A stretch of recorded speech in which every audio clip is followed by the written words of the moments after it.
Madame, Monsieur, bonsoir et bienvenue à tous. Une rencontre a regroupé il y a quelques jours à Yaoundé des Camerounais de la diaspora.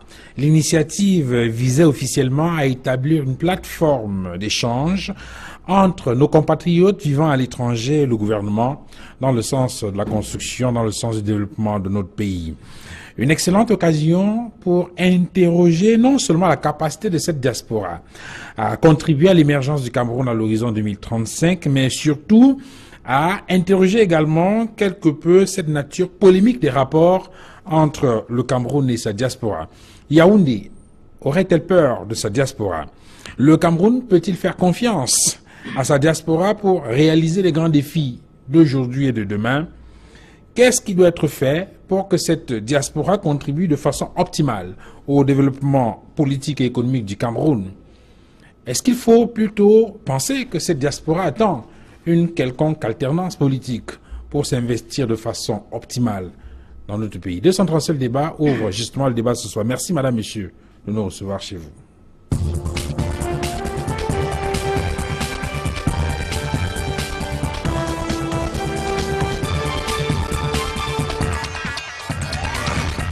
Sur le plateau de 237 débats ce soir, Serge Kalbé, bonsoir. Bonsoir, Monsieur Frangois. Merci d'être venu sur ce plateau. C'est moi qui vous remercie. Voilà, vous êtes ingénieur spécialiste des énergies renouvelables. Vous avez fait des études à Saint-Pétersbourg, c'est en Russie. Vous avez également été en Montréal, au Canada, et vous êtes revenu au Cameroun il y a 7 ans. Et vous êtes installé. Et donc, vous avez vécu dans cette diaspora camerounaise-là. Et vous êtes peut-être très bien placé pour nous faire quelques témoignages sur cette forme de reconversion entre quelqu'un qui a été à l'étranger où il a fait ses études et quelqu'un qui s'installe au Cameroun avec ses réalités. Merci d'être venu sur ce plateau pour échanger cette expérience avec nous. Oui, tout à fait. Je pars du Cameroun dans les années 96. Et donc, j'ai eu la chance dans mon cursus universitaire, n'est-ce pas, de visiter plusieurs pays, et au-delà des pays qui ont été mes pays d'adoption pendant mes études, et donc une bonne partie de l'Europe et de l'Amérique. Et dans un cadre professionnel aussi, j'ai eu à travailler, que ce soit à Saint-Pétersbourg ou à Montréal. Il faut dire que je suis diplômé de l'Université de Laval à Québec. Et donc, j'ai à mon actif sensiblement 3 bacs plus 5. Et donc, je décide de rentrer au Cameroun dans les années 2007, donc ça fait pratiquement 10 ans que je suis là. Et il faut dire que j'ai été ahuri, n'est-ce pas, de la capacité de nos compatriotes hors du Cameroun. Déjà, il faut dire que la première chose qui m'a marqué lors d'une visite à Berlin, où j'étais allé rendre visite à son Excellence, Monsieur l'Ambassadeur, je me rends compte qu'il y a un Camerounais qui est dans la chaîne de sortie des véhicules BMW. C'est-à-dire aucun véhicule BM ne sort si ce monsieur ne l'a pas essayé. Ça, c'est de 1. De 2, et donc vous découvrez qu'il y a des Camerounais, talentueux, qui ont du potentiel. On reviendra sur ces témoignages tout à l'heure dans le courant de l'émission. Donc, merci. Vous comprenez que la diaspora à l'extérieur du Cameroun, qui est en voisine peut-être les 2 millions d'âmes, est très dynamique et a du potentiel. Voilà. Nambépé, bonsoir. Bonsoir. Merci d'être venu. Je vous remercie d'avoir invité. Alors, vous êtes artiste, musicien, auteur, compositeur. C'est ça, oui. Vous êtes maître de musique. Vous avez fait des études supérieures à l'Université de Paris 8 en France. C'est ça. Vous avez également un master en management des projets culturels. Tout à fait. Vous avez obtenu à l'Institut d'études supérieures des arts de Paris. Voilà. Et donc, c'est un pays que vous connaissez assez bien, une communauté camerounaise que vous connaissez assez bien. Mais vous êtes, je veux dire, au Cameroun, en France, un peu, dans les deux pays. Et donc, vous êtes capable peut-être de faire une espèce de comparaison sur sur la façon de vivre dans la communauté camerounaise là-bas. En tout cas, vous avez une autre perception de la vision de la diaspora, de la contribution de la diaspora camerounaise au développement. On a échangé dans la préparation de cette émission. On va partager cette expérience avec les auditeurs. Merci Nambépé d'être venu sur ce plateau. J'introduis également Georges Tépé. Bonsoir. Bonsoir, M. Fangwa. Merci d'être venu. C'est moi qui dois vous remercier pour l'invitation que vous m'avez remise, que vous m'aviez adressée. Alors, vous êtes homme politique, militant du RDPC, le Rassemblement démocratique du peuple camerounais, le parti au pouvoir. vous êtes également communicateur politique et j'aime bien préciser par rapport à ce débat que vous êtes un ancien militant de la section RDPC de France. Vous y avez été entre 2002 et 2007 et donc depuis lors vous êtes revenu au pays et peut-être à l'image de Serge, vous faites également l'expérience peut-être de l'intégration, sauf que vous êtes politiquement engagé et donc on va vous remercier d'avoir accepté de venir échanger avec nous ce soir sur ce plateau dans le cadre de ce débat. Oui, merci une fois de plus de m'avoir invité. Je voudrais préciser à toute fin utile que je n'ai pas été en France de 2002 à 2007. La section au sein de laquelle j'ai milité, qui a été la grande section de France, parce qu'en 2007, le président national a éclaté pour en créer deux. Section France Nord, avec chef-lieu Paris, puis ensuite la section France Sud, chef-lieu Marseille. Donc ça s'est fait en 2007. Mais moi, j'étais déjà en France depuis les années 90. D'accord. Voilà. Merci Georges Tepemanga d'être revenu sur ce plateau. Marcus Mandiki, bonsoir. Bonsoir Duval. Salut à toutes vos téléspectatrices et tous vos téléspectateurs qui nous regardent assez massivement. Voilà. Vous êtes en politique et militant de l'AFP, c'est l'Alliance des forces progressistes. Et le sujet que nous évoquons ce soir est un sujet qu'il fallait dire qui vous passionne, comme d'ailleurs tous les sujets politiques. D'ailleurs, vous avez fait un certain nombre de travaux et vous avez, je crois, participé à un certain nombre de séminaires où ces questions-là ont été traitées. Bien évidemment, nous avons participé dans le cadre des séminaires avec la Fondation Friedrich Ebert sur le développement du Cameroun à travers sa diaspora. Et vous savez très bien aussi que l'Alliance des forces progressistes accorde une place assez importante aux compatriotes qui, pour des raisons quelconques, ont décidé de s'émigrer et de s'installer dans d'autres pays. Donc c'est une question assez majeure qui nécessite bien évidemment que nous puissions nous atteler avec beaucoup d'aisance. Alors vous avez la parole, vous la gardez pour rentrer dans le vif du sujet.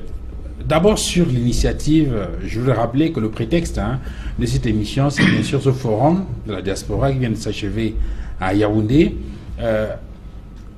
Discutons un peu d'abord sur la forme, je vais dire l'initiative elle-même.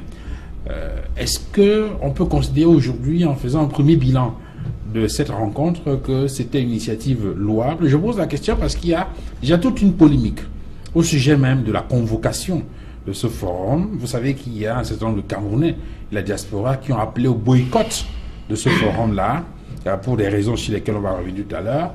Mais est-ce que pour vous, c'était une initiative déjà louable? Il faudrait déjà aller au niveau de la genèse, sur l'idée de ce forum-là, qui est une idée assez géniale, assez magique, très importante pour non seulement le Cameroun, mais aussi les compatriotes de l'intérieur et de l'extérieur. Maintenant, le problème se situe au niveau du projet qui a subi des métamorphoses, parce qu'il faudrait quand même le rappeler, l'un de nos compatriotes qui est à la genèse de ce forum-là a été éjecté de ce projet, ce qui fait que le projet qui a été finalement présenté n'est pas celui qui avait été conçu par ce brillant compatriote-là. D'où les difficultés pour ceux qui avaient qui étaient dans l'obligation de pouvoir mener un certain nombre de transactions pour rendre ce projet-là visible, n'était plus effectivement ce qui avait été pensé. Mais dans le fond, c'était une idée assez géniale. C'est pour cela qu'on a entendu certains dire que finalement, ce forum était une espèce de mafia dont le but était de clientéliser les dociles camerounais de la diaspora. C'est dans ce sillage-là qu'il faut inscrire cette façon de concevoir, de comprendre cela. Mais c'est vous qui le dites, vous êtes journaliste et je suppose que vous avez mené un certain nombre d'investigations pour effectivement comprendre quelles étaient les raisons de ce projet-là en ce moment, à la veille bien évidemment des élections majeures au Cameroun. Vous faites bien de le rappeler pour dire quand même qu'il y a un certain nombre de Camerounais, pas seulement de la diaspora, mais aussi de l'intérieur du pays, qui ont manifesté pour que ce forum-là ne puisse pas se tenir en ce moment. Et cela a été motivé. Vous savez très bien qu'il y a un forum pour la diaspora. C'est vrai que c'était un forum socio-politique qui était censé se tenir à Ouagadougou, au Burkina Faso, qui ne s'est plus lieu parce que les autorités camerounaises ont demandé aux autorités burkinabées de ne pas pouvoir permettre que ce forum-là se tienne. les organisateurs se sont repliés au niveau de la Côte d'Ivoire. C'était le même son de cloche. Donc vous voyez très bien que votre question centrale d'aujourd'hui a toute son importance lorsque vous vous interrogez sur le fait que est-ce que l'État du Cameroun, moi je ne dirais pas l'État du Cameroun, je dirais le système en place, a-t-il peur de sa diaspora? Et vous verrez très bien qu'au sortir de nos différentes réflexions ici, ce serait une affirmation assez visible. Georges Tépin, sur cette question, est-ce que vous comprenez la polémique qui a entouré la convocation ou l'organisation de ce forum de la diaspora? D'abord, je pense qu'il faut remettre les choses à leur juste proportion. Monsieur Mandeki est un militant de l'AFD et c'est tout à son honneur que de critiquer ce qui est fait, mais heureusement qu'en parallèle, il a reconnu que c'est une très bonne démarche. Bon, commençons par le commencement. Diaspora, sauf si je m'abuse, est un mot très ancien qui vient du grec, n'est-ce pas? Si on peut la qualifier, trouver une qualification simple, on pourrait dire que c'est la dispersion d'une communauté ethnique ou d'un peuple à travers le monde. Parce que il y a des gens qui sont venus vers moi, on échangeait, me demandaient mais c'est quoi? J'entends beaucoup diaspora. C'est comme si c'est une nouvelle marque de télévision ou de chaîne de télévision. Non. Donc c'est l'ensemble, pour faire simple, c'est l'ensemble des Camerounais, nos compatriotes, qui vivent à l'étranger. Première chose. Deuxième chose, j'ai entendu M. Mandeki dire que le forum a été organisé parce que nous sommes à la veille d'une élection. Mais attendez, il y a une élection en 2011. Le RDPC, moi, je vis à Douala, j'ai été longtemps chargé de mission de ce parti. J'en étais le 4e sur une vingtaine, ici à Douala, commission de Douala 1er. Et il n'y avait jamais eu, ma foi, de forum. Donc il y a eu toute une multitude d'élections présidentielles, mais les forums ne se sont pas... Alors de votre point de vue, qu'est-ce qui peut justifier le timing de ce forum? Je suis en train d'évoluer graduellement. Me semble-t-il, sauf le 24 juillet 2009, sauf si ma mémoire me trahit, le président de la République, son Excellence Paul Biya, a fait une visite officielle en France. Au cours de cette visite, il a eu un échange avec les Camerounais et elle les a appelés, j'allais dire, invités, n'est-ce pas, à prendre part de plus en plus au développement du pays. Je crois que voilà le socle granitique, n'est-ce pas? Voilà, j'allais dire, la base. Et au cours de cet échange, je peux peut-être vous aider aussi. Merci. Il y a une exigence qui a une fois de plus été mise sur la table, c'était la possibilité effectivement pour ces Camerounais-là de contribuer à 100%. Donc la question par exemple de la double nationalité et la possibilité aussi pour ces Camerounais-là de participer au vote en devenant électeur. Oui, vous embrayez déjà un peu plus loin parce que vous parlez déjà de la double nationalité, mais on en est encore au socle granitique comme je le disais. Et lorsque vous indiquez que vous m'aidez, effectivement vous le faites si bien parce que ça donne moins de substance aux arguments de M. Mandeki. Donc voilà un petit peu la fondation de la chose. Maintenant, le président, je pense très sincèrement que le président... Vous avez dit 2009, hein? Oui. Et puis, effectivement, en 2011, les Camerounais de la diaspora ont la possibilité de participer à l'élection présidentielle. Oui, mais au-delà... Aujourd'hui, on est en 2017, ça fait quand même 6 ans. Oui, mais au-delà... Le timing peut se justifier comment? C'est la question que moi je pose. J'irai même plus loin, permettez une petite parenthèse. En 2003, j'ai été aux côtés de l'ancien président de la section, qui est un ami, le président Barga, qui était président de la section à l'époque, le président de la République, nous avait adressé avait adressé les mêmes vœux à ses compatriotes et avait même promis qu'après l'élection de 2004, il nommerait un des nôtres ministres. Il a tenu parole. Le ministre du Commerce est là depuis 2004 et il est là encore, M. Barga, à Tangamagoua. Bon. Maintenant, vous disiez que depuis ce temps jusqu'à maintenant, je crois que chaque chose a un temps. Je ne suis pas effectivement dans le planning du président de la République, mais je pense qu'il a peut-être compris que le moment est venu pour qu'il appelle, qu'il crée un cadre de concertation qui appelle ses compatriotes afin de discuter de certains sujets et de bien d'autres. Et donc, comme M. Mandeki a si bien dit, et je suis d'accord avec lui, le forum, vous savez, on estime à peu près à 5 millions de Camerounais dispersés.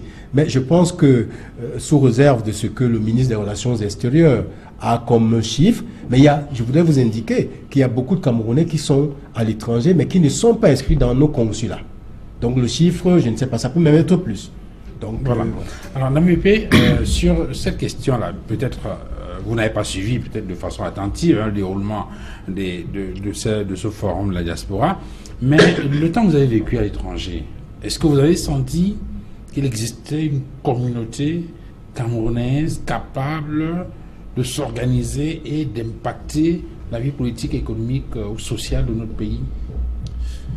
Ouais, ce que je voudrais dire sur cette question... Au point où la convocation d'une rencontre comme celle-ci peut paraître intéressante ou pas? La convocation d'une rencontre peut être intéressante, mais de mon point de vue, je pense que l'initiateur du projet donne toute, comment je dis ça, toute la lecture de ce qu'il va en advenir.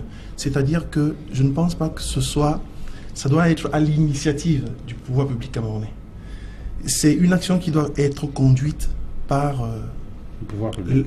Non, qui doit être conduite par les éléments de la diaspora. Okay. Ils doivent être maîtres de cette initiative. Parce que leur action doit s'articuler, peut-être sur des politiques publiques, peut-être sur des dispositions sociales, peut-être sur des réseaux existants. Donc, je ne pense pas que ce soit la bonne façon que de leur prescrire un canevas d'action. C'est-à-dire qu'il faut, eux, qu'ils se constituent déjà en un pouvoir, en une force qui est capable de se déployer avec toutes les ressources que cela implique. Voilà. Et arriver dans un environnement institutionnel qui est bien défini. Je dirais que le Cameroun, ce n'est pas une république bananière. Il y a des lois, il y a des institutions, il y a un cadre légal. Et la diaspora doit pouvoir arriver, si elle estime qu'à un moment, son action ne peut pas être optimisée dans ce cadre-là, déployer les ressources dont elle dispose. C'est des réseaux d'influence, c'est des, comment je vais dire ça, des ressources financières, c'est des ressources humaines pour pouvoir faire en sorte que l'environnement soit favorable à son action. Quand le pouvoir public s'en mêle, ça prête à confusion. Il y a, de mon point de vue, quelque chose qui va clocher dès le départ. Et évidemment, je pense que c'est ça qui a généré ces petits couacs là, ou bien ces petites... comment je veux dire ça? Ces petits accros, où des gens ont estimé que ce n'était pas le rôle du pouvoir public de faire cette démarche-là. Alors, Serge Kelbé, on peut peut-être, en prenant en compte le contexte et l'environnement socio-politique du Cameroun, peut-être comprendre pourquoi les pouvoirs publics ont été amenés à, entre griffes, caporaliser l'événement. N'oubliez pas que justement dans le cadre de ce forum, on a entendu dire qu'il y a une Camerounaise venant de la diaspora qui a été pratiquement éjectée parce qu'ayant tenu un discours en rapport avec la crise sociopolitique dans la région anglophone. Est-ce que ce n'est pas justement pour éviter ce type de dérive et être sûr qu'on reste dans un canevas bien défini, que les pouvoirs publics ont été amenés à prendre les choses en main? Alors, et si vous répondez par l'affirmative, cela veut dire effectivement qu'il doit avoir un problème. Est-ce qu'il ne fallait pas laisser effectivement ces Camerounais-là, cette diaspora-là s'organiser pour être optimale en termes de production intellectuelle et autres? Oui, M. Fangwa, je veux d'abord ici repréciser que la diaspora n'est pas à l'extérieur d'un mur, où le Cameroun est une forteresse, dans laquelle, pour y pénétrer, il faut qu'on vous définisse les règles de retour. Personne n'est plus Camerounais que le Camerounais. Personne. Nous sommes tous les Camerounais. Même ceux qui ont la double nationalité. Ce qui veut dire que pour ma part, moi je suis d'accord du point de vue de M. Yepé, qui estime que l'État n'avait pas assimilé les Camerounais à l'intérieur comme à l'extérieur, ceux de la diaspora, savent s'organiser. Et généralement, nous faisons plusieurs propositions au pouvoir pour venir en aide à notre pays. Sauf que, moi qui suis devenu un opérateur économique ici, j'ai assisté à beaucoup de forums, le Cameroun Business Forum, auquel moi je n'y participe plus, je n'y vais plus, et j'ai peur que ce forum, la diaspora, accouche d'une souris, comme on dit la montagne accouche d'une souris, tout simplement parce que les pouvoirs publics ont voulu prendre les leviers. Moi, je pense que nos chancelleries ne font peut-être pas assez leur travail. Mais c'est à eux de le faire. Dans chaque ambassade au Cameroun, vous avez un représentant des affaires économiques, des représentants des affaires militaires. Les chancelleries doivent faire ce travail, organiser les diasporas et permettre à la diaspora elle-même de venir s'organiser sur sa terre natale. Vous voyez, lorsque les pouvoirs publics commencent à s'y mêler, ça donne une connotation politique et ça prête à confusion. Sur cette question-là, Marcus Mandeki, effectivement, je ne sais pas si vous avez entendu parler de ce hic-là intervenu au palais du Congrès, parce qu'effectivement, il y en avait qui estimaient que dans l'agenda de ce forum-là, il fallait inscrire cette question en rapport avec la crise sociopolitique, parce que du point de vue de cela, c'est une question majeure qui ne peut pas être ignorée lorsqu'on parle d'appeler les Camerounais à se mettre ensemble pour construire leur nation. Bien évidemment, il s'agit du compatriote Justin Arbor, qui réside en Angleterre et qui est venu avec toute sa famille, qui était installé à l'hôtel Montfébé, qui avait exigé que un thème sur la crise anglophone puisse être développé. Malheureusement, il a été brutalement éjecté de cet hôtel avec ses 3 enfants, son épouse, ainsi que d'autres compatriotes qui pensaient de la même façon que lui.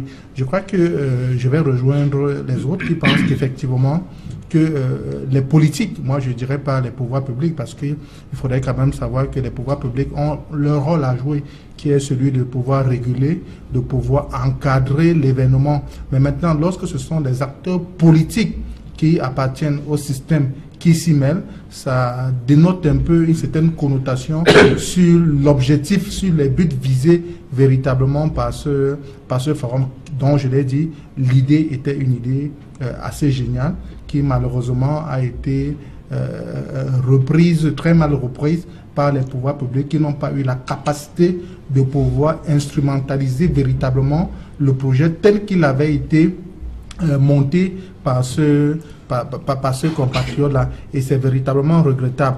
Donc, je vais dire un peu plus pour dire, je vais aller un peu plus loin pour dire que si un travail avait été fait véritablement au niveau de nos missions diplomatiques, qui était celui de pouvoir regrouper par pays déjà les différentes sensibilités, les différentes diversités qui existent dans chacun de ces pays-là, je crois qu'il y a quelque chose d'assez fort qui aurait pu être fait sans exclusion, parce que vous savez très bien que c'est le fait de pouvoir exclure, c'est le fait de pouvoir empêcher aux uns ou aux autres de s'exprimer sur un certain nombre. Il n'y a pas de sujet qui fâche. C'est-à-dire que lorsqu'un compatriote n'est pas content, il va le dire. On va l'écouter et peut-être que nous trouverons une solution à cela. Vous vous souviendrez avec moi que lorsque la crise anglophone était à ses débuts, il y en a qui ont dit qu'il n'y a pas la crise anglophone, ça n'existe pas. Mais du jour au lendemain, il n'y a pas de problème anglophone. Il n'y a pas de problème anglophone. Beaucoup sont revenus à la raison, et même le chef de l'État, il a pris un certain nombre de mesures, même si ce ne sont pas des mesures consensuelles, ce ne sont pas des mesures qui ont une tâche assez positive sur la résolution de la question. Donc je dis c'était une très bonne idée. Malheureusement, il y avait des intentions inavouées qui se cachaient sur l'organisation de ce forum-là, et c'est pas mon aîné Ntepeki me le démentira. Lui sait très bien que les acteurs politiques ont cette capacité à manipuler davantage les événements organisés par eux-mêmes ou alors organisés par des tierces personnes. Un peu comme vous êtes en train de manipuler le débat, oui, M. Fango. Non, Georges, sur cette question-là, moi je voudrais comprendre. Est-ce qu'au finish, malgré toute la polémique qui a entouré l'organisation de ce forum, est-ce qu'au sorti de ce forum, aujourd'hui, on peut être satisfait de ce qui a été dit? Je pose la question. Parce que même sur le bilan, il y a une autre polémique. D'ailleurs, vous avez entendu certains compatriotes indiquer que, au finish, on croit que ces Camerounais étaient venus faire du tourisme. La preuve, selon eux, c'est le ministre du Tourisme qui a été invité pour la cérémonie de clôture. Bien. Monsieur Fanga, je crois que nous sommes sur un plateau de télévision qui est d'ailleurs très sérieux. Nous sommes tous sérieux, monsieur Tepper.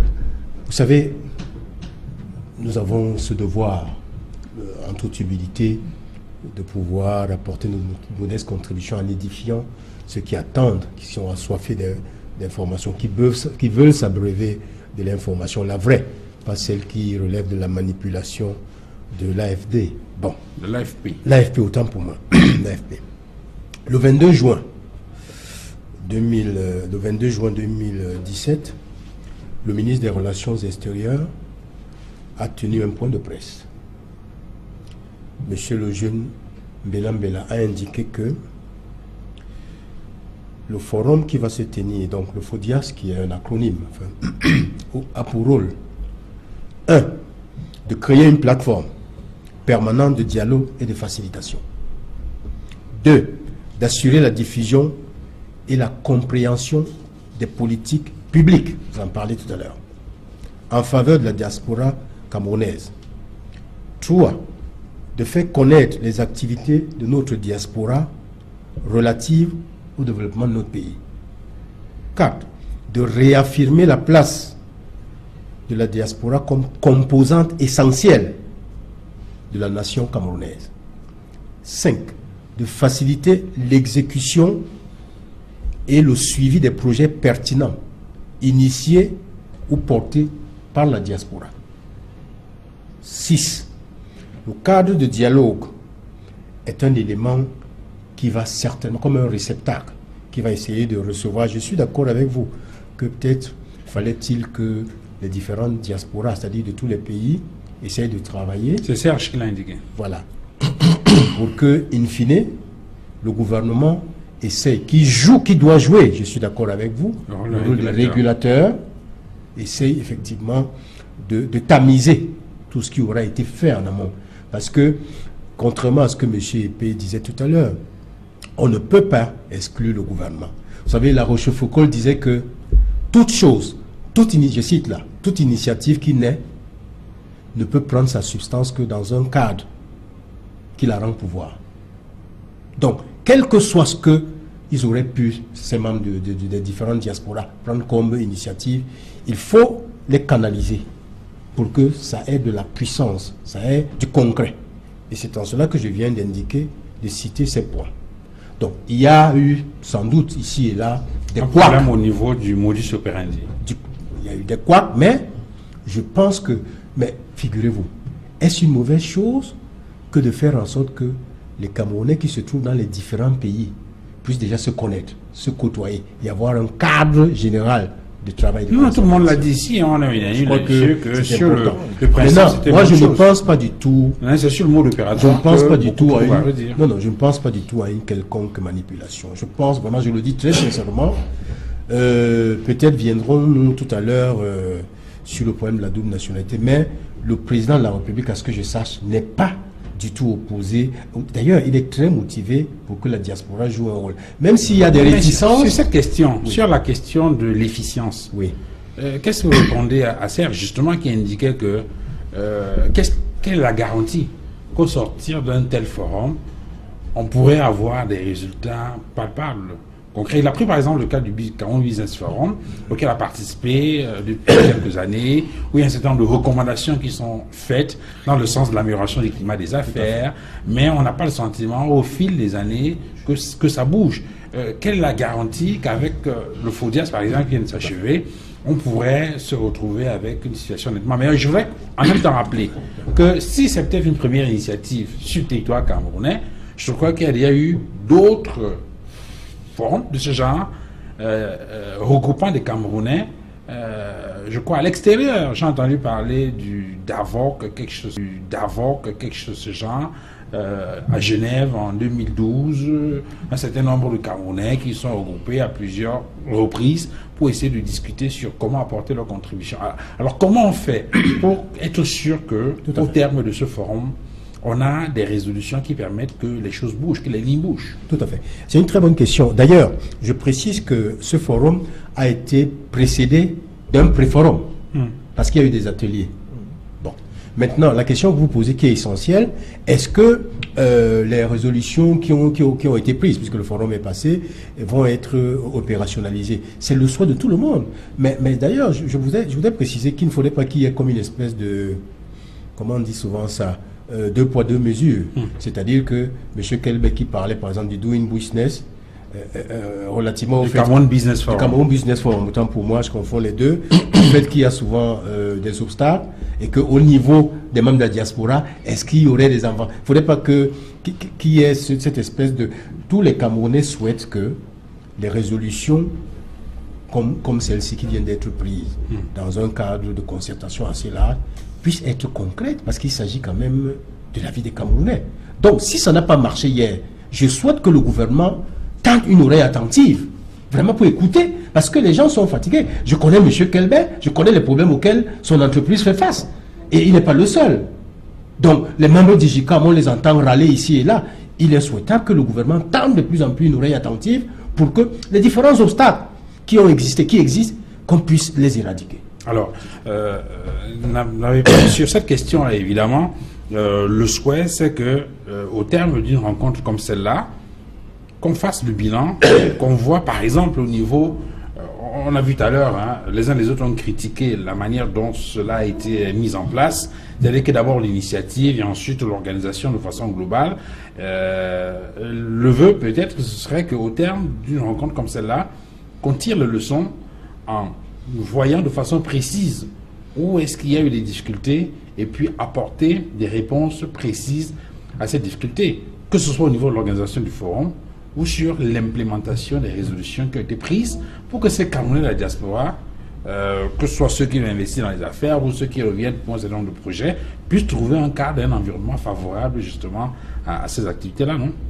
Ce que je voudrais dire, c'est qu'il y a un déterminisme absolu entre la mise en place de ce forum et les résultats qui en sortent. C'est-à-dire que les personnes qui implémentent le projet, c'est-à-dire le forum en lui-même, c'est elles qui ont besoin de porter une réflexion sur l'environnement dans lequel ils reviennent. Si ce n'est pas à eux qu'est destiné les résultats, je ne vois pas comment est-ce qu'on peut les implémenter. C'est pour ça que je voudrais revenir sur la définition qui a été faite tout à l'heure de la diaspora. C'est la dispersion d'une communauté à l'étranger, en dehors de son territoire. Pardonnez-moi. Et la diaspora n'est pas encore constituée. C'est dans l'esprit des gens, quand on parle de diaspora, on pense qu'en fait, c'est un corps déjà constitué, formalisé, structuré. Non. Il faut que cette démarche de structuration soit d'abord faite. Il faut absolument que la diaspora puisse s'organiser dans une forme qui la convient. On ne peut rien lui dicter. Voilà. Et se donner les moyens d'une action.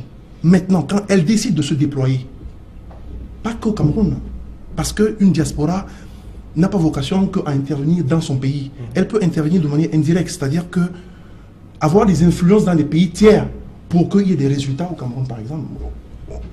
On sait, par exemple, que le conseil représentatif des institutions juives en France est capable d'infléchir des politiques publiques d'autres pays pour des retombées en Israël. Et ça fait du lobbying.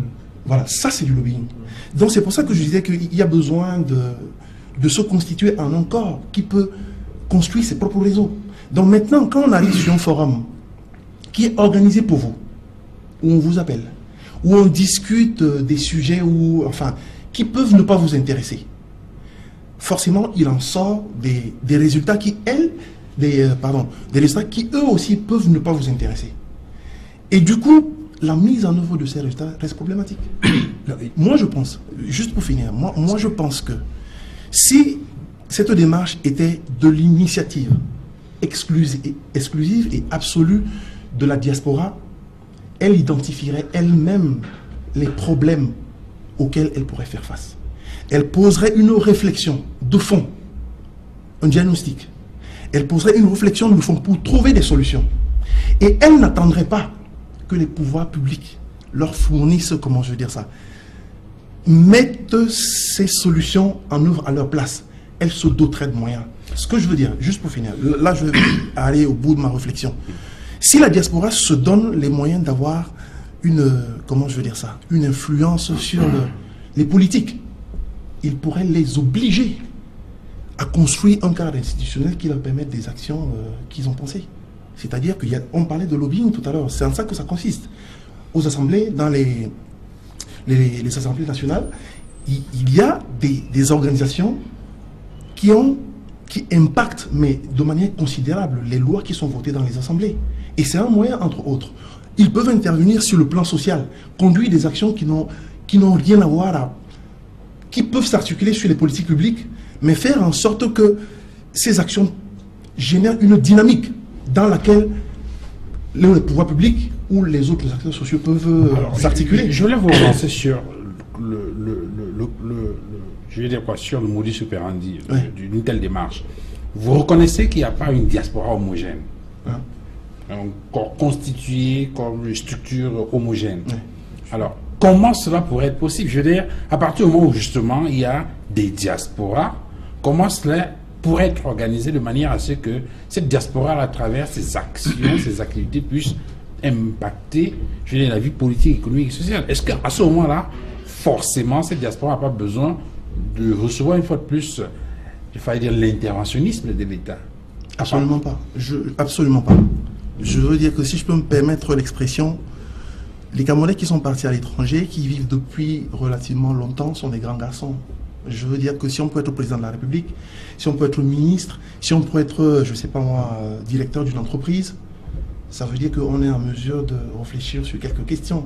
Et qu'on ait fait des études au Cameroun, qu'on se soit réalisé au Cameroun ou à l'étranger, je veux dire qu'on dispose des mêmes ressources intellectuelles, enfin, on a les mêmes connaissances. Je ne pense pas qu'il y ait besoin de s'y construire le champ d'action de la diaspora. Ce que je crois, moi, c'est que on évolue dans un environnement qui n'a pas été défini par nous, par les Camerounais.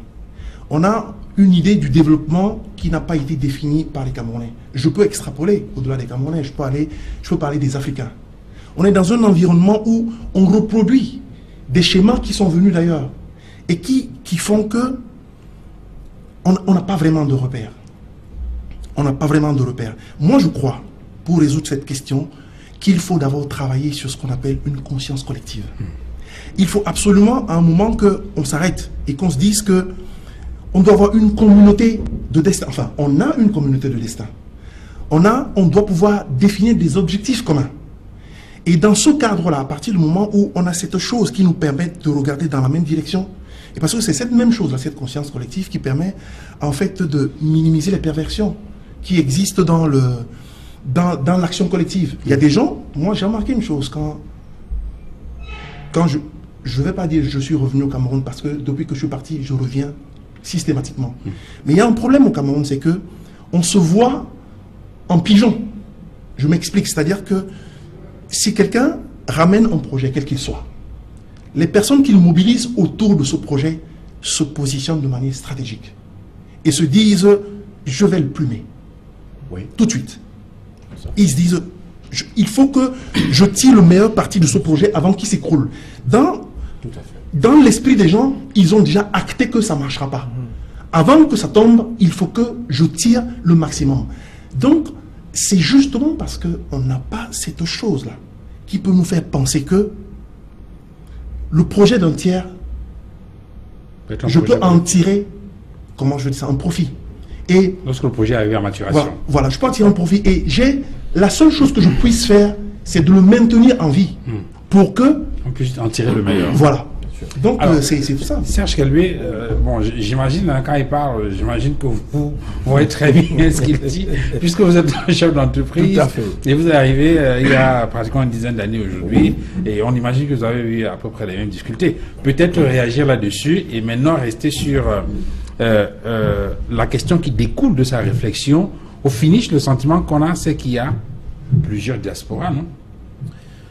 Oui, tout à fait. Avant de répondre à cette question, n'est-ce pas, je voudrais revenir sur quelque chose qu'il a dit en disant que lorsqu'un Camerounais, n'est-ce pas, issu de la diaspora, est issu d'un projet, vous avez déjà plusieurs difficultés institutionnelles qui se braquent devant vous pour évoluer. C'est-à-dire que quoi? vous quittez d'un environnement où lorsque vous faites une prestation de service, vous êtes payé après 15 jours. Mais ici en Afrique, quand vous arrivez, vous êtes payé après 90 jours, selon, entre guillemets, OADA. Dans le meilleur des cas. Dans le meilleur des cas. Parce que 90 jours passés, vous avez 15 jours pour négocier maintenant que votre facture aboutit. Vous trouvez à 60 jours. Or, qu'est-ce qui se passe? Vous faites fonctionner une multinationale à qui vous avez rendu une prestation. Je prends peut-être le cas des télécoms, mais vous avez installé peut-être une antenne. Là, on sait que tous les grands groupes de télécoms ici, c'est des multinationales qui ont beaucoup de sous. Vous préfinancez les travaux. Eux, ils ont de l'argent cash chaque fois qu'on appelle. Ils ont de l'argent à la seconde. Mais vous faites des travaux, vous serez payé 90, 120 jours après. Donc, cet environnement braque d'abord celui qui vient d'un endroit où ces pratiques-là ne sont pas... ne sont pas faites acceptables. D'où l'obstacle ici, c'est la difficulté de reconversion de ces Camerounais de la diaspora au-delà, s'installer. Voilà, tout à fait. Qui trouvent un environnement complètement différent, très différent, de ceux qu'ils ont l'habitude de vivre. On inclut en ça et globalement enrobé par la malgouvernance qui vous amène très souvent à faire plus de dépenses que vous l'avez budgétisé. Moi, mon entreprise, je l'ai créée à la sortie de la fac. C'est-à-dire quand je terminais mon DESS, c'est-à-dire mon 3e diplôme d'ingénieur, je l'ai créé dans ma chambre. Mais entre la création de mon entreprise et vous êtes où? À Montréal. À Montréal. Je suis à Montréal, sur la rue Papineau. Je travaille. Je suis chez Bombardier. Et je me dis, bon, écoute, tu étais en congé au Cameroun en 2002, il y avait plein de coupures. Donc, il y a un problème d'énergie au Cameroun. Je décide donc de dire, je vais apporter une contribution à l'amélioration des conditions de vie des Camerounais. C'est-à-dire, on va promouvoir la production d'électricité par des panneaux solaires un peu partout. Alors, quand j'arrive, je vous dis même autour de moi, ton projet-là, ça n'a pas de sens au Cameroun. Cherche du travail. Oui, bien sûr, on cherche du travail. Et maintenant, quand on va chercher du travail, vous avez des obstacles que vous ne pouvez pas imaginer. Vous êtes un rival, vous êtes un ennemi, vous êtes scruté à la loupe. Tout de suite, les gens se constituent en lobby. Ceux de Polytech au Cameroun forment bloc, ceux de l'ESSEC à Douala forment bloc. Vous n'avez pas fait la fac dans leur environnement, donc vous êtes un électron libre, on vous regarde, après, ça ne marche pas.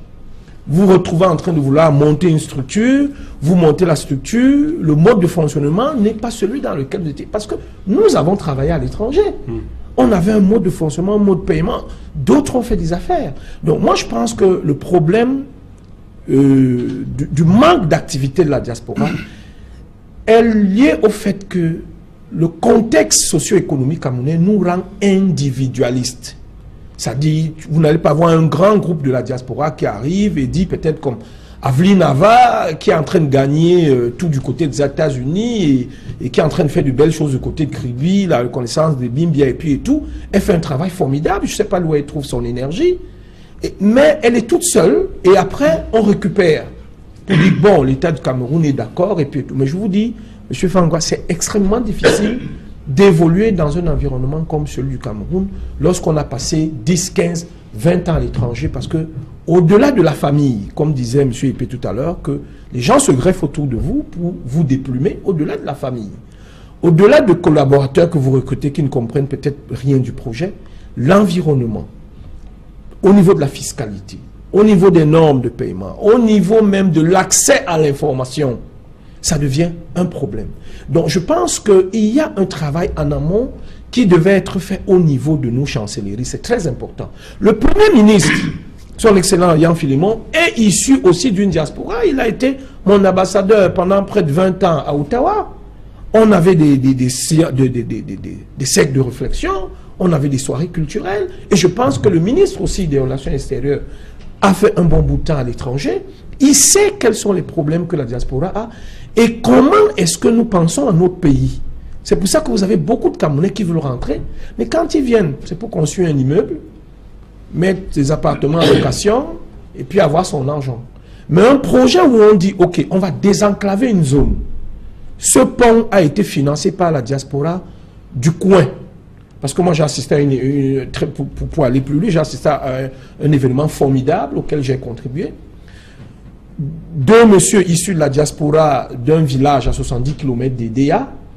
Un a conçu l'hôpital, l'autre a électrifié tous les villages avec des panneaux solaires. Je connais ce projet parce que j'ai participé. Ils m'ont sollicité pour mettre l'électricité dans le village qui s'appelle Boudbadjan, et un ministre de cette république n'est pas loin de ce village, à 12 km. L'autre a mis l'électricité dans 52 maisons. Ça a été le premier grand projet que mon entreprise a exécuté au Cameroun. Voilà une diaspora active. Mais lorsque la diaspora vient, elle fait un immeuble, deux immeubles, bon, l'argent entre dans ses poches, je ne pense pas que...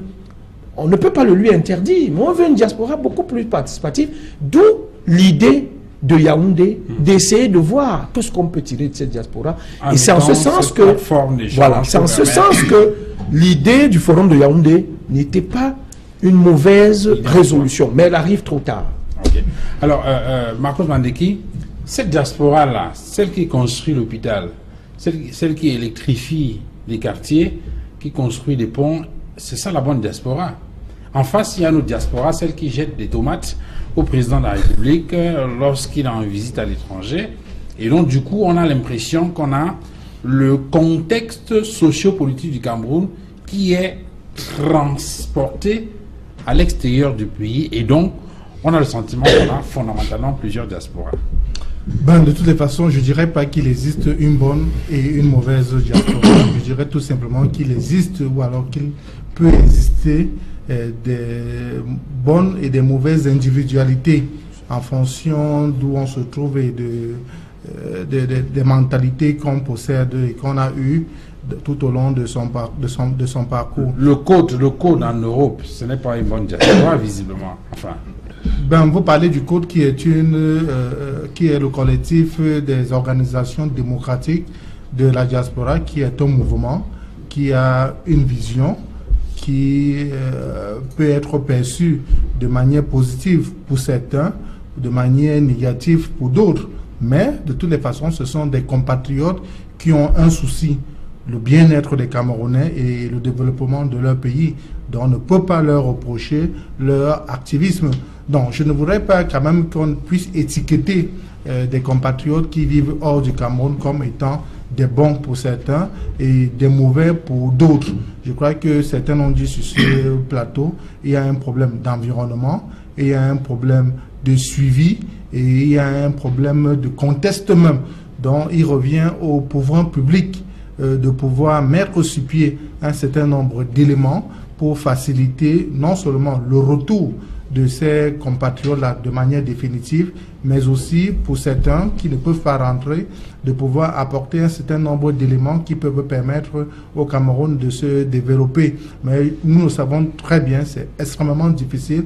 Voilà pourquoi il était important pour que le forum qui s'est tenu à Yaoundé puisse être organisé non seulement par des compatriotes de la diaspora, mais en communion avec ceux des Camerounais qui ont vécu pendant longtemps hors du Cameroun et qui ont décidé de s'installer sur place aujourd'hui. Parce qu'eux, ils vivent un certain nombre de difficultés. Et nous avons M. Ntepe, M. Kelbe qui sont là depuis quelque temps, qui ont touché un certain nombre de choses qui ne permettent véritablement pas aux compatriotes qui sont encore hors du Cameroun de pouvoir réaliser un certain nombre mais vous dites qu'il n'y a pas pour vous une bonne ou une mauvaise diaspora. Mais pourtant, le sentiment qu'on a, c'est qu'à un moment donné, Yaoundé aurait peur d'une diaspora, peut-être de cette mauvaise diaspora-là. Je pose la question parce que tout à l'heure, on a semblé indiquer sur le plateau que cette double diaspora ou cette diversité de diaspora serait calquée sur l'environnement socio-politique au Cameroun, où on a d'un côté le pouvoir avec des militants dociles entre griffes et puis en face une opposition grincheuse. Et donc c'est la reproduction de ce climat sociopolitique qu'on observe à l'étranger, avec une diaspora qui contribue, qui est prête, et puis une autre en face qui exige plus de démocratie, plus de liberté, et qui peut être considérée comme une mauvaise diaspora. Et donc, il y a une repère de cette diaspora-là. C'est pas votre avis? Vous savez, si il était permis à ceux qui nous dirigent de pouvoir permettre que ceux qui sont dans la contestation au Cameroun puissent prendre le chemin d'un aller sans retour, ils allaient être très contents. Vous savez, le système pousse des gens à l'exil. Ça, c'est vrai. Lorsque vous avez des difficultés, il y a des Camerounais qui ont vécu hors du Cameroun, qui sont revenus, qui ont essayé, qui n'ont pas tenu et qui ont été obligés de repartir définitivement. Si. Quand vous faites le tour, quand vous allez en Afrique australe, vous allez dans les universités là-bas, mon Dieu, vous allez voir des enseignants chevronnés qui ont décidé de ne plus jamais revenir au Cameroun tant que le système en place est là. Il en est de même lorsque vous allez en Allemagne, en Belgique, un peu de partout, vous allez voir des Camerounais qui ont été formés au Cameroun, que ce soit à Polytech, que ce soit à l'INSET, que ce soit dans nos écoles normales, qui ont décidé de partir du Cameroun et qui ne reviennent plus, qui disent plus jamais. Et quand ils partent, ils font venir pratiquement leur famille. C'est pour dire, on coupe les ponts. Ce qu'on peut faire, c'est de temps en temps apporter 100 000 francs aux familles qui ont un certain nombre de difficultés. Donc, il faudrait véritablement que le pouvoir en place puisse prendre un certain nombre de dispositions. Parce que le Cameroun, on l'aime. On peut ne pas aimer la tête du chef de l'État, ce qui est tout à fait légitime. On peut l'aimer, on peut ne pas l'aimer, c'est notre droit. Mais le Cameroun, nous l'aimons tous. Et lorsque vous mettez en place un système, ce n'est pas pour éterniser au pouvoir, ce n'est pas pour rester là-bas le plus longtemps possible, c'est tout simplement pour pouvoir apporter à vos compatriotes le bien-être, c'est pour apporter à votre pays le développement. Lorsque vos compatriotes ont le sentiment d'avoir ces éléments-là, ils n'auront pas de problème, ils n'auront pas de problème de revendication. Ceux qui sont dans la diaspora, c'est vrai quand même qu'on peut comprendre que 90% de nos compatriotes qui partent, ça peut être pour des raisons de santé, pour des raisons d'éducation, pour des raisons politiques. Mais vous convenez très bien que 90%, c'est parce qu'ils n'ont pas une assurance en termes de bien-être. La preuve, ceux qui nous dirigent aujourd'hui, lorsqu'ils ont des soucis de santé, où est-ce qu'ils vont? Ce ne sont pas dans nos hôpitaux de référence. Ils vont en Europe. Donc, ce que je voudrais dire, c'est que, au-delà d'écouter ceux de nos compatriotes qui vivent hors du Cameroun, il faudrait que les pouvoirs publics écoutent ceux qui ont vécu hors du Cameroun et qui ont décidé, qui ont pris un risque énorme. C'est ce que moi je peux dire, c'est un risque énorme de revenir au Cameroun, dire je me mets à la disposition de mon pays. Moi je vois mon aîné Tepé tous les jours dire avec fierté qu'il est du RDPC, même si je le sais très intelligent et je suppose qu'il est dans une très mauvaise sauce. Mais voilà quelqu'un qui est là tous les jours, qui prend des risques, qui se bat, qui a dit moi j'aime mon pays, même s'il faudrait que j'aille à pied, que je monte par-ci, que je serve mon pays. Mais qu'est-ce que nos pouvoirs publics font de ceux qui ont décidé de rentrer au Cameroun? La question est facile. Est-ce que ceux qui sont en train d'investir sont soutenus? Je n'irai pas plus loin en demandant qu'on leur accorde des prêts financiers. Mais est-ce qu'il y a un cadre qui permet que leurs investissements soient sécurisés? On a vu beaucoup qui ont perdu leurs terres. On a vu beaucoup qui ont perdu leurs investissements, pas seulement au niveau de leur famille, mais au niveau des pouvoirs publics. Lorsque vous voulez, je vous dis, au Cameroun, il est difficile de rencontrer un simple maire de la République. Je dirais même pas un sous-préfet ou un préfet ou alors un ministre. Si vous voulez rencontrer un ministre, il va falloir que vous donniez 1 million, 2 millions, 3 millions à quelqu'un tout autour de lui. Mais c'est un problème. Si vous êtes venu peut-être avec un financement de 20 millions et que vous vous permettez déjà de dépenser 5 à 10 millions, ça voudrait dire que le projet tel que vous l'avez conçu n'aura plus la même capacité de départ. Donc il faudrait écouter nos compatriotes qui ont vécu hors du Cameroun et qui sont là aujourd'hui parce qu'ils ont une expertise quand même. Ils ont vécu dans un environnement qui est différent du nôtre. Ils ont une capacité à apporter des éléments nouveaux. Et ça, c'est très important. Il ne faut pas simplement que nous nous réjouissons que l'ancien président de section du RDPC de la France est devenu ministre depuis 2004. Ça fait 13 ans. Ça, c'est à condamner quand même. 13 ans comme ministre, ce n'est pas un très bon exemple. Bon, il serait été intéressant de savoir que cet ancien diasporien qui est devenu ministre a posé un certain nombre d'actions en faveur des diasporiens qui arrivent et que qu'on ressent effectivement. Justement, c'est pour dire qu'il n'est pas devenu ministre pour représenter la diaspora parce que dans un pays... Mais pourtant dans l'esprit, de la domination, c'était... Dans un pays qui se veut beaucoup plus démocratique, il y a un ministre ou un secrétaire d'État en charge... des compatriotes de l'étranger.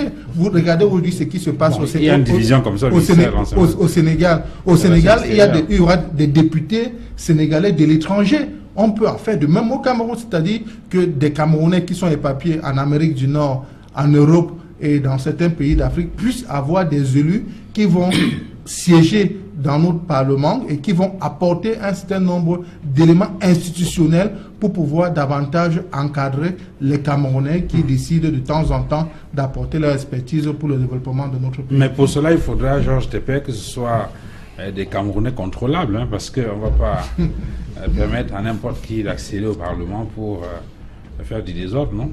Il n'y a pas une mauvaise diaspora pour vous? Parfois, j'ai l'impression que le virus de l'ignorance nous prend en otage. Il faudrait que ça soit moins excessif. Pour autant, il y a un pan de l'argumentaire de M. Mandeki qui ne manque pas de cohérence et de véracité même.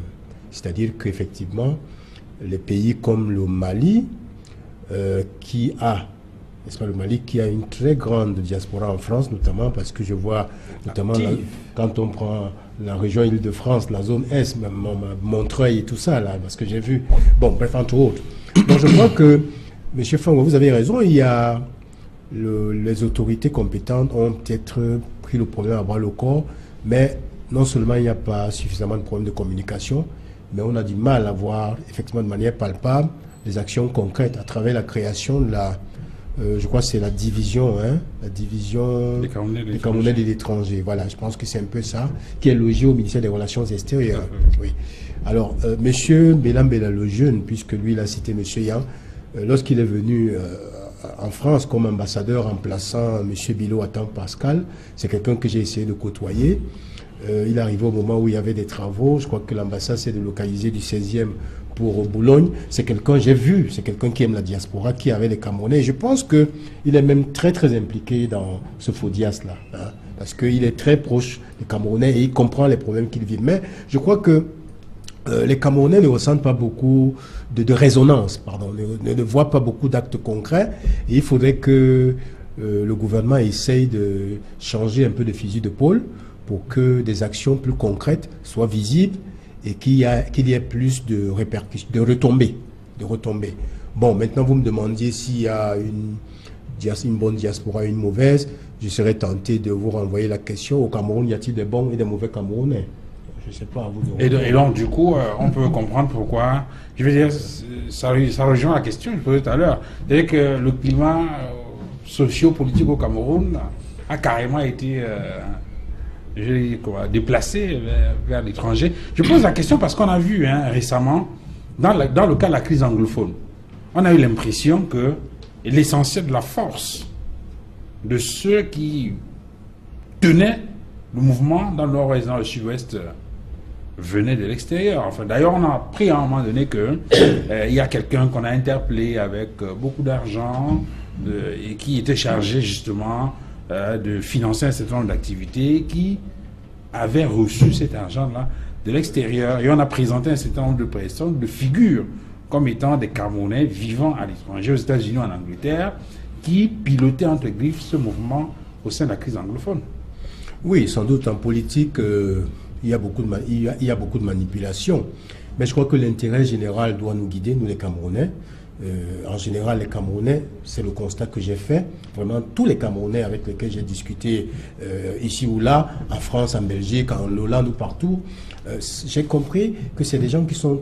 Aucun Camerounais ne vous dirait le contraire. Ils sont tous attachés à leur pays. C'est extraordinaire. J'ai rarement vu ça. Et d'ailleurs, il y a eu un sondage une fois en France où on demandait aux Africains en général, aux Camerounais, s'il arrivait qu'il y ait des moyens pour rentrer. Une grande majorité dirait que s'ils avaient eu ce qu'ils ont là-bas, ils ne seraient pas partis de ce côté. Donc les Camerounais aiment beaucoup leur pays. Le problème de la diaspora, ou du moins les résolutions qui ont été adoptées, doivent participer d'une reconversion des mentalités et de changement de système.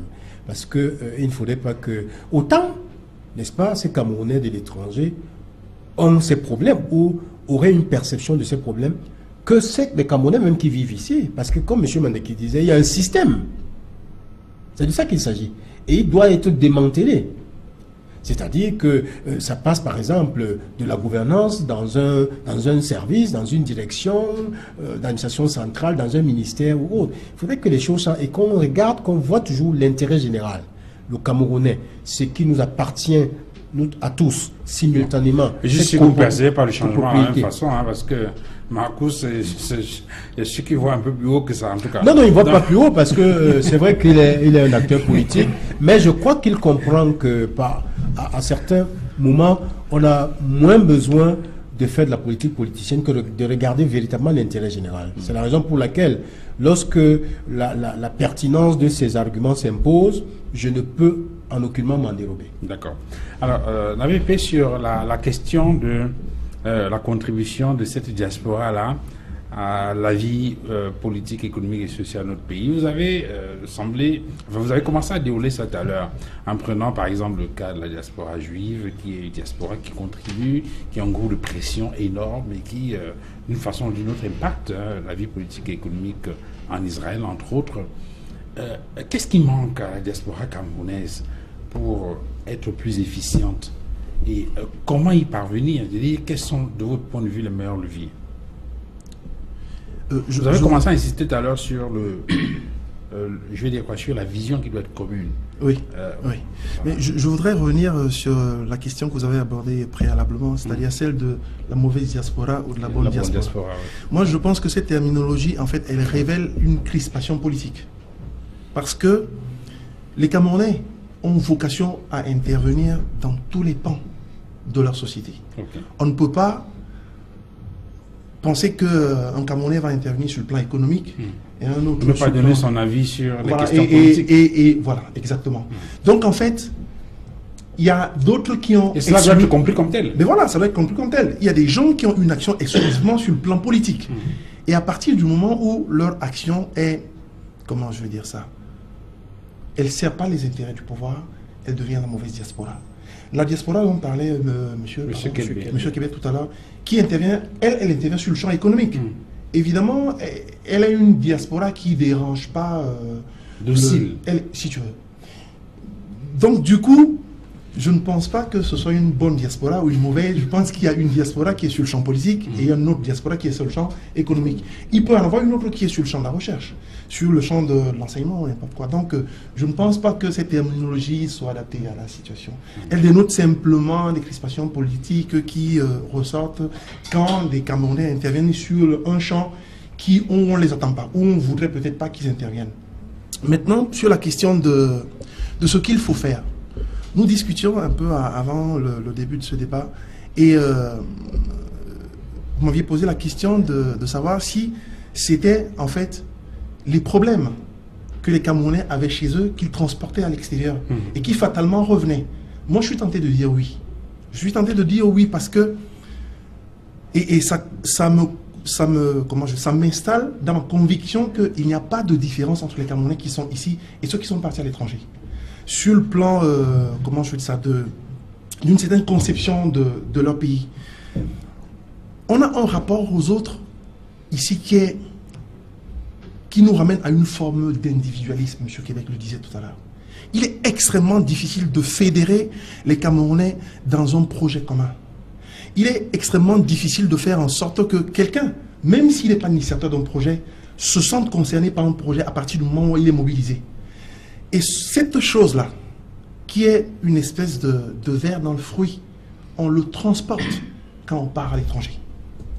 Et quand bien même on se confronte à des expériences différentes qui devraient nous permettre en fait de faire évoluer nos comportements, qui devraient nous permettre d'accéder à des façons différentes de faire, fatalement, on a ce truc-là qui est inscrit en nous avec une force telle que voilà, elle reste. Et du coup, c'est pour ça que je dis, les Camerounais n'arrivent pas à l'extérieur à se constituer en des groupes. C'est fatalement ça qui est la solution. Il faut déjà que les gens arrivent à se dire qu'on a envie de faire quelque chose. On doit pouvoir, ne serait-ce que créer une plateforme de convergence de compétences, parce que tout le monde n'a pas la même compétence. Un ingénieur en télécommunication, c'est pas un ingénieur en hydraulique, je sais pas quoi. Du coup, on a besoin de créer une plateforme de convergence de compétences où tout le monde est accepté, où on a conscience du fait que chacun peut jouer un rôle. Et ce rôle est accepté. À partir de ce moment-là... De ce point de vue-là, ouais. Est-ce que le meilleur levier ne serait pas le levier de l'éducation? Non, par exemple. je ne pense pas, parce que l'éducation, c'est l'action de la diaspora. Parce que si on parle d'un déficit de patriotisme, par exemple, je ne pense pas. D'une incapacité, enfin, je ne sais pas, l'incapacité ou bien l'impossibilité pour ceux-là d'avoir une vision commune, de voir les choses de la même façon, avec...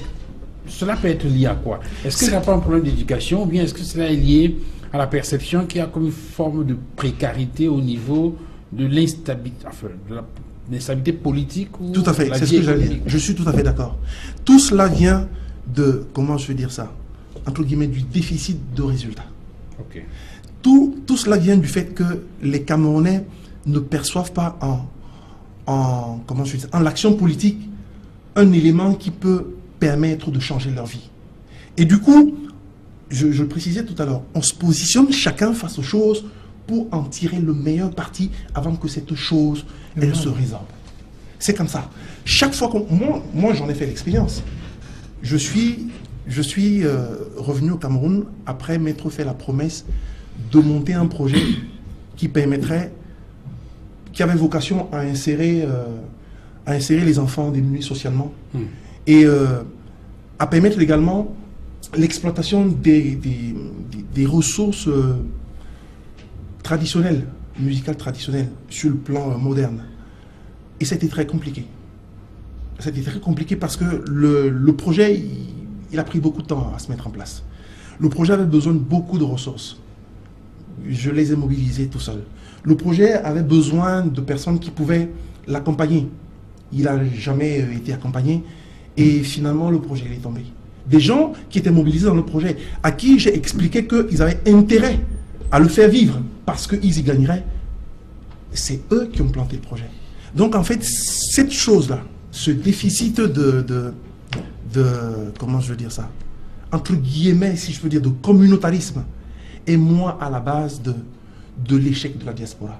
Il faut absolument que la diaspora ait conscience du fait qu'elle a un rôle à jouer, mais un rôle qu'elle doit définir toute seule.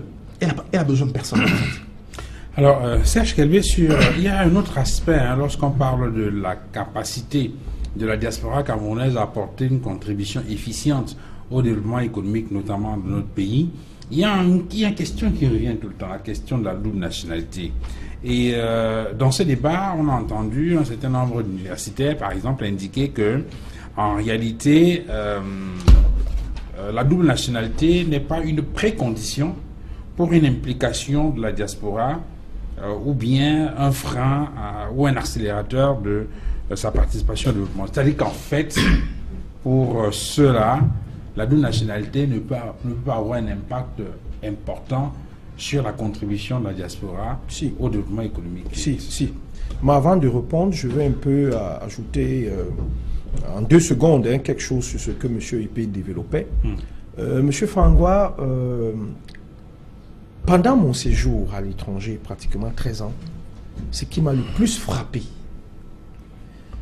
j'ai trouvé un mal, pour ne pas dire parmi les mots de la communauté camerounaise, surtout à l'étranger. Il y avait un fléau qui minait vraiment l'environnement, que ce soit du côté de Moscou, Saint-Pétersbourg, à Québec et même à Montréal. C'est le tribalisme. C'est le tribalisme. L'information est véhiculée dans des sous-groupes ethniques. C'est-à-dire, le ministre des Affaires étrangères a envoyé un émissaire partager de l'argent ou donner une information. Le premier qui reçoit la divulgue d'abord dans toute sa communauté, c'est-à-dire le repli identitaire. Et je pense pour ma part que, c'est-à-dire même à l'étranger, on refuse de comprendre que des pays comme la France, il y a 200 ans, où l'Angleterre avait ses clivages, mais ils ont évolué parce que c'est le Cameroun. On ne comprend pas ça. Donc là, je voulais ajouter, parce que le tribalisme est très important dans nos communautés. Pour preuve, vous avez les fêtes des Bassas, les fêtes d'impôts. C'est vrai qu'il faut manifester son identité culturelle, je comprends. Mais il y a la fête des Bafang parfois, la fête des... C'est partout, dans toutes les communautés. En Italie, en France, au Canada, alors ça pilule. Vous comprenez? Donc maintenant, pour la double nationalité, pour revenir très rapidement, Quand on parle de cette double nationalité-là, j'ai quelque chose qui me revient en tête, c'est-à-dire, lorsque j'étais encore étudiant dans les années 98, il y a l'ancien président du Pérou, qui s'appelle, je crois qu'il vit encore, ou qui s'appelait Alberto Fujimori, qui avait perdu une élection et ne voulait pas partir, un peu comme ça s'est passé en Gambie, et qui a été accusé d'avoir pillé le pays et est parti se réfugier au Japon. Parce qu'effectivement, il était japonais. Un chef d'État. Il est parti au Japon, je ne pense même pas qu'il est revenu parce qu'il avait été jugé par contumace. Et donc, le problème de la double nationalité qui se pose pour moi est très ambigu. Pourquoi? Parce que tous les Camerounais, même ceux nés à l'étranger, doivent avoir le droit d'aller et venir sur la terre de leurs ancêtres. Ils sont Camerounais. Mais seulement, je pense que nous devons avoir une législation qui encadre un certain nombre de choses. Lorsque vous aspirez à des fonctions d'État, des fonctions politiques, il faut que cela soit encadré. C'est-à-dire que quoi? Vous ne pouvez pas être chef d'État si vous avez la possibilité de commettre un acte et d'aller vous mettre à l'abri. Vous pouvez être un opérateur économique sans problème. Vous pouvez être un acteur. Moi, avec ce qui s'est passé à la SOCAM, c'est du n'importe quoi à ce niveau-là. Que Didier Yangwe a eu des problèmes. Parce qu'il a une certaine double nationalité ou d'autres personnes. Mais lorsqu'on aspire à des fonctions présidentielles, des fonctions ministérielles, il faut une enquête de moralité profonde qui met le pays à l'abri d'un certain nombre de comportements. Sur cet aspect, je pense que j'ai plusieurs fois, sur d'autres plateaux, donné mon point de vue là-dessus. Mais le fait de pouvoir rester camerounais ne devrait normalement pas... C'est difficile, il y a des Camerounais, quand ils vont au consulat, ils vont demander leur visa pour entrer au Cameroun. Il y a des Camerounais à qui on refuse le visa, M. Fangwa. On refuse les visas. Nous avons des cas patents sur les forums à Ottawa, et puisque je suis resté membre, donc je reçois des informations. Des Camerounais à qui on ne donne pas le visa. Est-ce que le Cameroun est devenu comme la France, c'est-à-dire les gars qui vont chez Daesh, là, qui vont en Syrie, quand ils reviennent, on les fiche S. Est-ce qu'il y a des Camerounais fichés S qui ne doivent plus rentrer chez eux? Moi, j'ai appris quelque chose, c'est que le président Ahidjo est mort très malheureux. Parce que quand on vous interdit de ne pas rentrer chez vous, mais vous êtes un homme mort. Ouais, c'est un déchirement. Vous êtes mort. Vous pensez à tout. Parfois, vous pensez même à une mangue. Vous voulez arriver au Cameroun juste l'instant d'une minute pour être derrière le prunier de votre grand-mère, avec vos cousins. Mais quand on vous dit de ne pas arriver chez vous, c'est la plus grosse punition qu'on peut faire en Cameroun. Alors, Marcus Mandeki, sur cette question-là, il y a cette fameuse loi du 11 juin 1968 portant code de la nationalité. Pour beaucoup, c'est une loi qui aujourd'hui devrait être dépoussiérée. Votre avis sur la question? Bon, il faut contextualiser les choses. Je dis, aujourd'hui, le monde évolue. Nous devons faire avec... je vais aller plus loin au-delà de la double nationalité. Moi, je suis pour la multinationalité. Moi, je ne voudrais pas qu'il y ait des doubles ou multinationalités pour des opérateurs économiques et une double ou multinationalité pour ceux qui veulent faire la politique et ailleurs. C'est-à-dire qu'on peut faire une conception à géométrie variable. Voilà, on peut faire de la politique et être opérateur D'ailleurs, ils sont nombreux. Vous n'allez pas dire à quelqu'un, moi je vous donne la double nationalité parce que vous voulez simplement faire les affaires. Mais si vous voulez faire la politique, il faudrait que je fouille partout où vous êtes allé, est-ce que vous êtes crédible ou pas? Non, il faudrait qu'on avance. Dans le contexte du Cameroun, nous savons, ils sont très nombreux à avoir la nationalité camerounaise. On peut les citer, beaucoup vont voter. Pour moi, ce n'est pas un problème. Et je voulais me dire que c'est une barrière qu'il faudrait briser. Nous avons plusieurs de nos talents qui ne peuvent plus apporter tout simplement parce qu'il y a cette barrière-là. Vous avez dit des Camerounais dans leur âme, dans leur cœur, qui ne peuvent pas revenir au Cameroun parce que quand ils reviennent au Cameroun, il y a automatiquement une plus-value sur le billet d'avion, sur ce qu'ils vont consommer pendant le séjour. Ça, c'est important. Donc, il faudrait briser cette barrière de nationalité unique. Ça ne permet pas aux talents, aux brillants talents, de pouvoir apporter efficacement tel qu'il l'aurait souhaité. Et vous avez le sentiment que ça représente un frein pour les Camerounais, notamment de la diaspora, qui veulent apporter... Bien évidemment, nous avons des exemples. Nous avons par exemple Richard Bona qui a dit qu'il ne demanderait plus jamais un visa pour venir séjourner au Cameroun parce qu'il assume le fait d'avoir la nationalité américaine. Il dit, je ne viendrai plus au Cameroun à chaque fois que l'on me demandera de prendre un visa. Et vous savez très bien qu'une grosse personnalité culturelle comme Richard Bona, lorsqu'elle arrive au Cameroun, c'est énorme. Il apporte sur le plan économique beaucoup de ressources financières. Sur le plan culturel, c'est une découverte pour des hommes de culture qui voudraient échanger avec lui, parce que c'est quelqu'un qui a quand même une forte expérience dans le domaine culturel. Moi, je voudrais aller un peu plus loin parce que vous avez posé la question, qu'est-ce qu'il faille faire pour pouvoir solutionner le problème de la diaspora camerounaise. Non, je dis, il revient au pouvoir public de mettre en place un certain nombre d'éléments, notamment la bonne gouvernance, la lutte véritable contre la corruption et aller plus loin, la réconciliation entre les Camerounais. Parce qu'il faudrait dire quand même que nous avons l'impression d'être sous un volcan. Les Camerounais, entre eux, ont des difficultés véritablement à pouvoir s'aimer. Pas parce que X a fait du mal à l'autre, tout simplement parce qu'il y a un certain nombre de politiques qui n'ont pas permis aux Camerounais de s'aimer véritablement. Donc, il faille bien que les pouvoirs publics posent un certain nombre d'actes pour que, pas seulement les compatriotes de la diaspora, mais aussi les Camerounais qui sont sur place puissent davantage se réconcilier avec leurs dirigeants.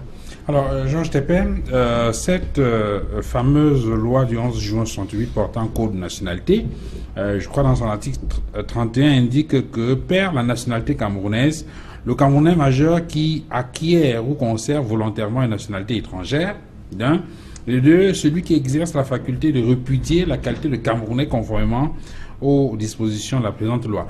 On se souvient il y a quelques années, je ne sais plus très bien, en 2012 ou 2014, je ne sais pas l'année exacte, le SDF, un parti politique d'opposition au Cameroun, a tenté un amendement de cette loi à l'Assemblée nationale, en tout cas au Parlement, pour obtenir la modification justement de cette disposition légale-là, parce que, de son point de vue, eh bien, c'était un obstacle majeur à un certain nombre de personnes, notamment ces Camerounais de la diaspora, qui sont nombreux et qui contribuent d'une façon ou d'une autre dans notre pays. Est-ce que c'est un avis que vous partagez? Bien. Pour tout vous dire, par nature, je suis quelqu'un de très prudent. Pour tout vous dire, c'est un sujet qui est clivant, qui est très clivant.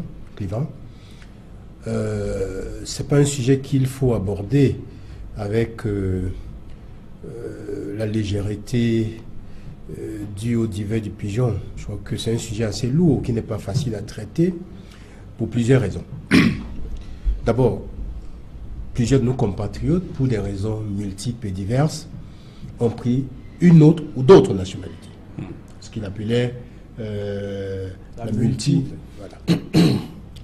Pour des raisons multiples et diverses. J'ai entendu quelqu'un, il n'y a pas très longtemps, indiquer que il travaille dans une institution stratégique. On l'envoie peut-être en mission à Moscou, c'est un exemple. À un moment donné, il faut que s'il a la carte de résident, donc de 10 ans par exemple, il faut qu'il aille, ou la carte de séjour d'1 an, il faut qu'il aille rapidement chercher le visa, etc. Or, s'il a la nationalité, ça lui facilite la tâche. C'est quelqu'un qui vit en France, et qui a la nationalité française. Bon, j'ai suivi un autre qui a donné son exemple, etc., etc. Bon, mais il y a aussi des exemples comme ceux auxquels faisait allusion M. Kelbert, parlant de ce président. Vous voyez, c'est pour ça que je dis que c'est pas très simple. Mais dans un premier temps, de mon point de vue, je pense que comme il y a cette plateforme-là, c'est déjà une très bonne chose. C'est une bonne chose parce que il faut déjà recenser tous les Camerounais d'origine. C'est-à-dire que tous les Camerounais, tous les membres de la diaspora sont Camerounais d'origine, donc qui ont pu acquérir d'autres nationalités. Il faut les recenser, les connaître, bien évidemment connaître leurs différentes nationalités, et maintenant commencer déjà par briser le problème du visa. C'est-à-dire un Camerounais d'origine qui est français par exemple, une fois qu'il est répertorié, quand il vient au Cameroun, qu'il y ait une certaine souplesse.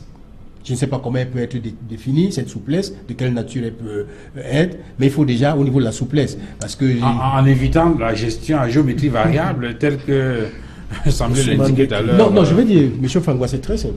C'est-à-dire qu'il faut évoluer avec ce sujet de manière graduelle. Parce que, vous savez, il y a aussi un problème de fond qui est un problème de droit.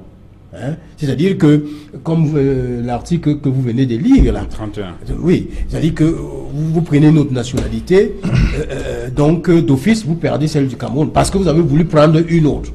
Bon. Pour éviter un certain nombre de choses, les gens citent souvent les exemples malsains comme Thierry Atangana, comme Lydia Leyoum, etc., etc. Il y a d'autres exemples comme ça. C'est-à-dire que ce n'est pas un sujet simple. Mais dans un premier temps, de mon point de vue, tous les Camerounais qui ont pu acquérir d'autres nationalités, qui vivent, donc tous les Camerounais, les membres de la diaspora, qu'on puisse d'abord mettre sur pied une souplesse relativement au visa. C'est-à-dire que le Camerounais, concrètement, qui vit par exemple, qui est belge, qui part de Bruxelles pour rentrer ici, qui n'est plus à aller à l'ambassade parce que répertorié en amont, on sait que c'est un Camerounais d'origine. Vous comprenez ce que je veux dire? Et donc, par rapport au visa et par rapport, conséquemment, aux frais de visa, qu'il soit exempté de ces frais de visa et de ce visa, par exemple. Donc, ça peut prendre plusieurs natures. Et maintenant, au niveau de la nationalité... L'impact aussi, c'est justement... économique. L'impact financier, hein, parce que certains évoquaient ça, pour indiquer que ça devrait, ça permet l'entretien de l'ambassade. Oui, mais c'est pas à ce niveau que le Cameroun va s'enrichir. Oui. C'est pas ça qui va enrichir un pays. On a l'or, le diamant, le pétrole ici sur place. C'est pas sur ça qu'on va pour l'instant, c'est moi qui ai la parole. Oui, donc il peut y avoir un redéploiement, n'est-ce pas, des finances. C'est pas ça qui va faire en sorte que le Cameroun, non.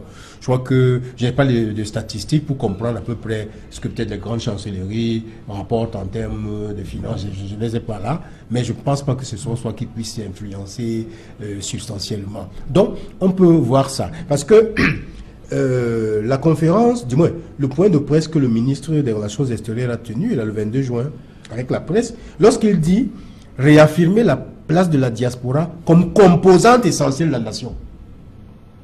De quelle composante s'agit-il donc? Des Camerounais qui ne sont plus des Camerounais? Vous voyez qu'il y a un petit paradoxe là, composante de la nation.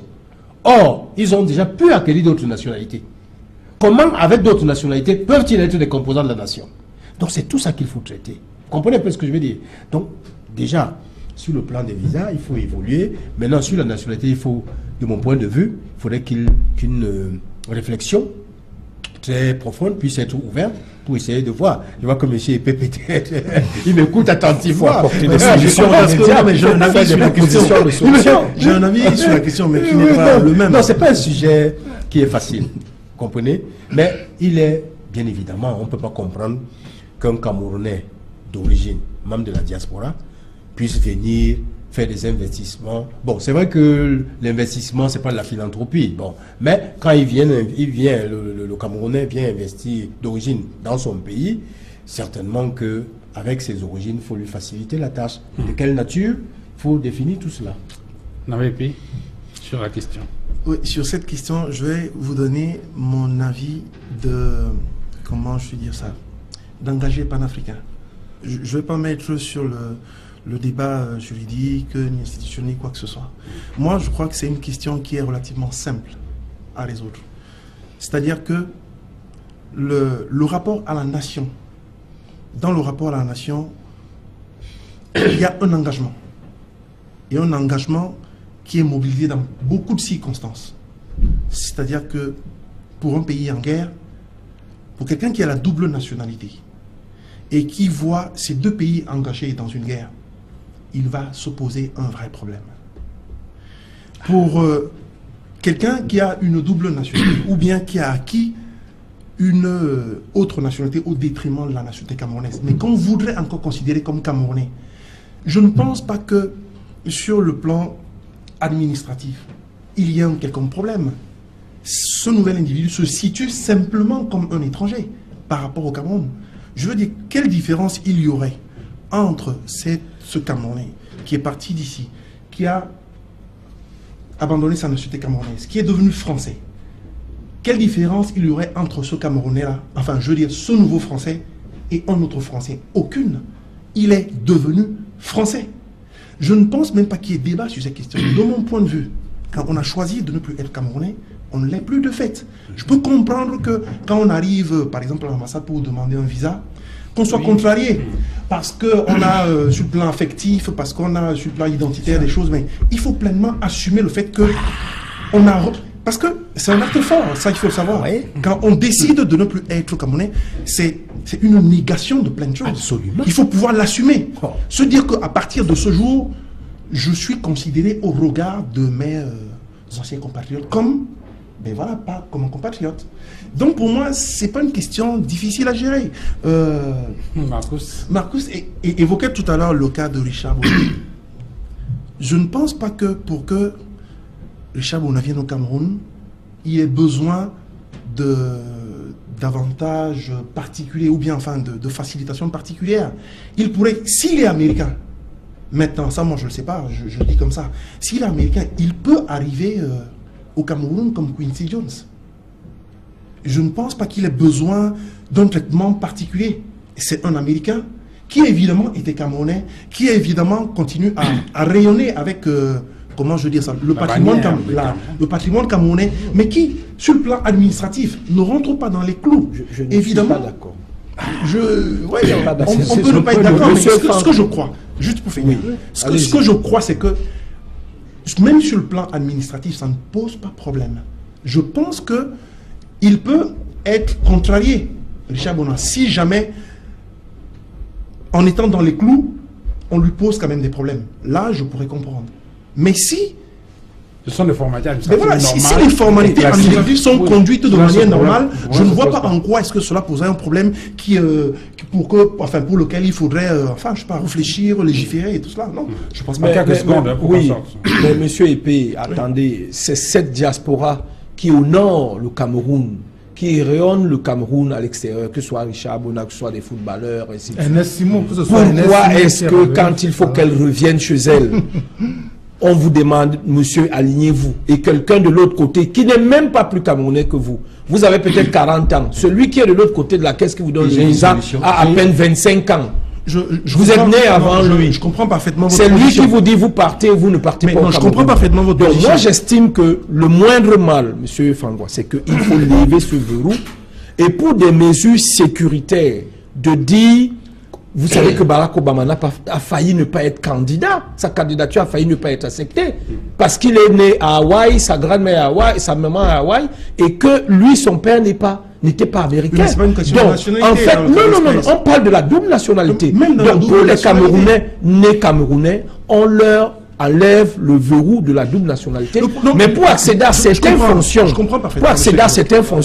on essaye d'encadrer l'accès à la fonction comme ça se passe aux États-Unis. Non, je comprends bien. Ce que moi je veux dire, c'est que avant de se trouver face à ces contrariétés-là, on pose un acte fort, qui est extrêmement fort, qui a une portée extraordinaire. Le fait de le minimiser fait après que, voilà, ça ouvre des brèches. Tout le monde pourrait décider de ne plus être Camerounais parce que ça lui confère un avantage quelconque dans une situation particulière. Mais non, voilà. C'est pas qu'une question de choix anecdotique. Malheureusement, on est tenu par les impératifs du temps. Je voulais juste 2 secondes. Que non, M. Kelvin n'a pas compris que c'est la primauté du droit, tout simplement. C'est ce qu'il évoquait. Voilà. Merci, messieurs, d'être venus sur ce plateau. On est tenu par les impératifs du temps. On va se séparer.